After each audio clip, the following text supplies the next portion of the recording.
à l'occasion du 1000e match de Montpellier dans l'élite. C'était cet après-midi face à Angers. 1000 matchs depuis 1980 et des moments forts, vous allez voir, que nous racontent ceux qui les ont vécus. Notamment 3 hommes pour 3 époques du club. Dinalo pour les débuts, Ziobert pour les poupées européennes et Giroud pour le titre de 2012. Reportage avec les images d'époque signées Thibaut Saint-Georgy, Jérôme Godard, Alfred Drey et François-Cyril Géraud.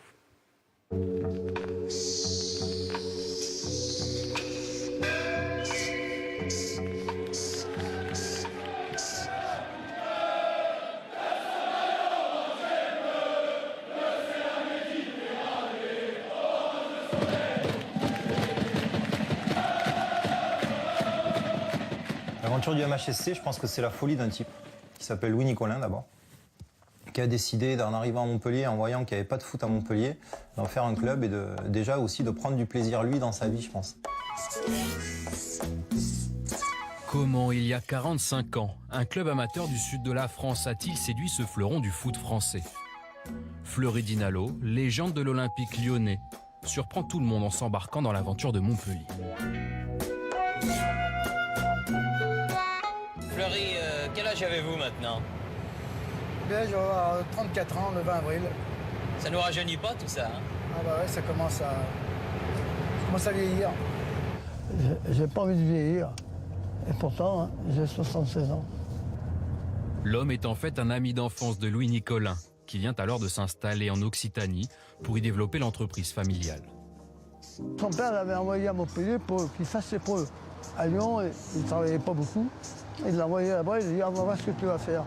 Louis veut impressionner son père et lui montrer ce qu'il sait faire. Quoi de mieux que de bâtir son propre empire? Il m'a convaincu d'aller jouer en DH. Alors, de première division, je suis tombé en DH à Montpellier. Et j'ai signé sur le capot de la voiture, ma licence. Dinalo découvre alors le quartier de la Paillade et le foot amateur. Il y avait une toute petite tribune. Quand je suis arrivé, j'ai vu ce stade, j'ai dit, mais oulala, je vais jouer là. Fleury va s'entraîner tout seul. On va faire un échauffement avec ballon. En 2 mois de mercato, le président Nicolin, parfait inconnu, ramène tout de même 7 joueurs aguerris à la première division. Il était important de taper un grand coup et la venue de ces ex-professionnels a amené de l'engouement parmi le public. Il veut absolument monter dès la première année, mais pour leur 2e match, la bande à Nicolin s'écroule 5-1. Contre les pêcheurs de Cesse. Il avait dit, eux, ils jouent pour un casse-route, et vous jouez pour de l'argent. Et donc, il a pris une crise. Ah oui, il a pris une crise, il a viré l'entraîneur. Le 2e match, ça n'a pas duré longtemps. Je peux vous assurer que nous continuerons, mes collègues et moi, pour que Montpellier ait un jour une grande équipe digne de la ville de Montpellier. On a réussi, on est monté facilement quand même. 6 ans plus tard, Dadou vient au monde. On est en 1981 et Montpellier monte en D1. Toute la décennie suivante, Nicolin flambe sans compter, jusqu'à reformer le duo Paille-Cantona. Fin des années 80, le foot français se met à bégayer.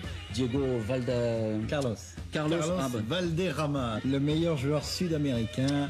Ils seront dirigés par Aimé Jacquet, 3 fois champion de France avec Bordeaux. Mais le projet Bling Bling est bancal. En 6 mois, Jacquet est remercié. Nicolin frôle le fiasco. L'histoire retiendra ce coup franc de Laurent Blanc et surtout le premier trophée. Même si dans la foulée, l'icône Cantona quitte Montpellier, la ville va bientôt s'enamourer d'un international polonais.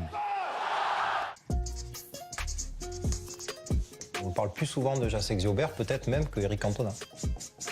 On ne sait pas d'où il vient, il arrive avec son look atypique. Et puis rapidement, on s'aperçoit que c'est un joueur exceptionnel, que c'est le genre d'ailier dont on rêve, qui va à 3000 à l'heure, qui enchaîne les dribbles, qui est décisif, qui marque. La nouvelle idole de la Mosson forge une attitude, l'esprit pailladin. C'était quelqu'un qui donnait tout sur le terrain. Et c'est ce qu'il fallait absolument pour être accepté au niveau du public montpelliérain. S'imprime le style Nicolin, franc, sincère. Quitte à être grossier, en témoigne leur discussion alors que l'équipe perd. À la mi-temps, je me fais soigner chez le kiné.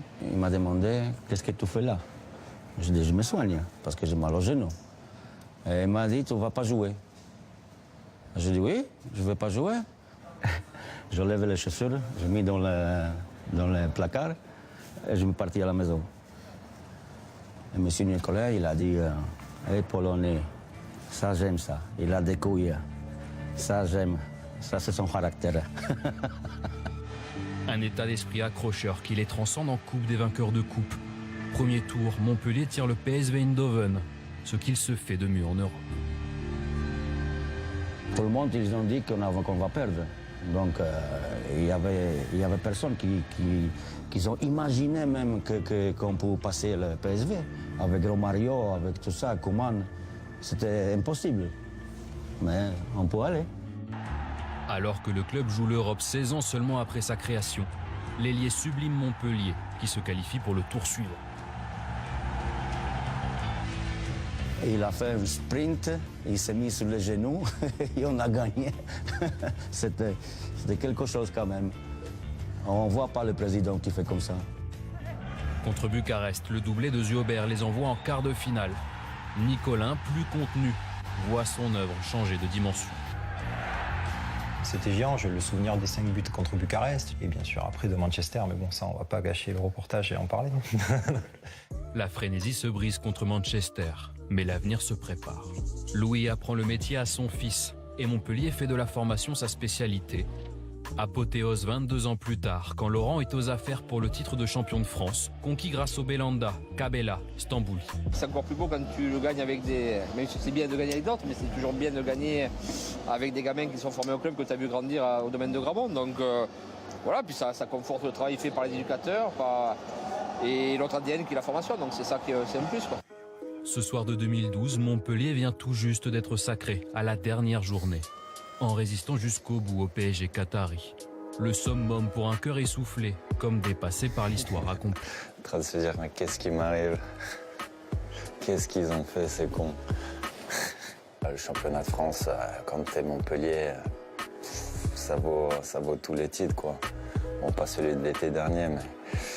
Non, c'était tellement inattendu, j'étais pas favori du tout, et que t'arrives à bousculer la hiérarchie, donc...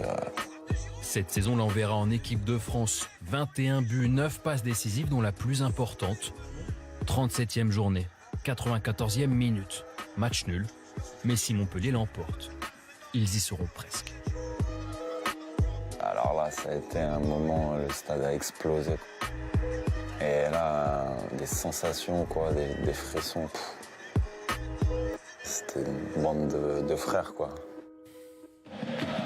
Alors cet après-midi, la Payade a invité une cinquantaine d'anciens pour célébrer son 1000e match dans l'élite et s'offrir un dimanche en famille.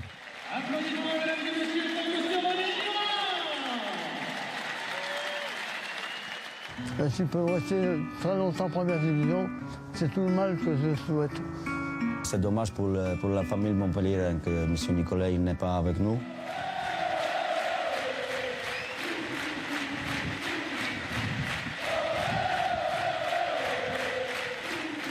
Tu te dis, mais c'est pas possible, on n'a pas assez profité encore, quoi, parce que c'était tellement improbable. C'est très important, il faut rester comme une grande famille. C'était très important pour ce club parce que c'était comme moi j'arrivais, ça se passait comme ça, et j'espère que ça reste.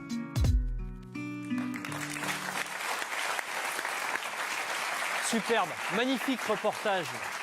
Nous venons de revivre en quelques minutes l'histoire de ce club à part qu'est le Montpellier Hérault. C'est vrai, Sidney, il a été créé en 1974, mais déjà le début est fou. C'est vrai que c'est un club qui est différent. On voit ça lors de sa création. Déjà, c'est une création un peu différente. Et même dans sa progression, il est toujours à l'image de son président qui est plus avec nous aujourd'hui, mais de sa famille. Donc il y a vraiment une vraie identité familiale qui se poursuit encore aujourd'hui. Et même au niveau de la ville, on sent que Montpellier, le club de Montpellier, a une valeur différente. Et même de l'extérieur, quand j'ai été joueur, quand on va à Montpellier, on va dans un club qui est différent des autres. Il se passe un truc, l'énergie est différente. La création du club,